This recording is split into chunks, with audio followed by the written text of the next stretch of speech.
Hi guys! Welcome to my YouTube channel. So, for today's video, ituturo ko sa inyo kung paano nga ba mag-load or paano nga ba loadan ang inyong SIM card sa GCash app. So, let's do it. So, first step, pindutin lang natin ang ating GCash and then dito, ilagay lang natin yung ating PIN. So, ayan. So, ayan, mapupunta tayo dito sa GCash. So, ayan, makikita nyo yung load dito, katabi ng send. So, pindutin nyo lang yon. And then dito, may option kayong mamili kung ano nga bang SIM ang loloadan nyo. So, mamili lang kayo kung anong SIM ang loloadan nyo. So, ayan, pwedeng Globe, Smart, Talk and Text. So, pamili na lang kayo dyan. And then dito, ilagay nyo lang yung number nyo.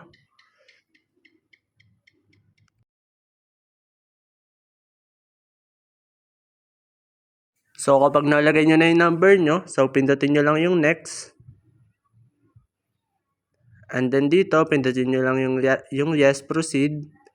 So, ayan. So, dito guys, pwede na kayong mamili kung ano nga bang ilo-load nyo sa SIM card nyo.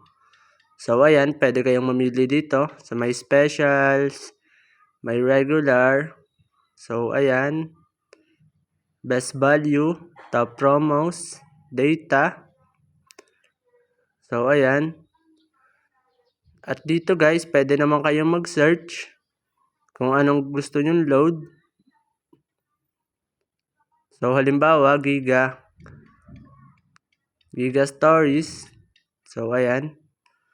Pwede kayong mamili dyan. So, kapag nakapili na kayo, so, pindutin nyo lang yan. And then, pindutin nyo lang yung buy now. So, ganun lang naman kadali mag-load sa ating GCash. So, thanks for watching.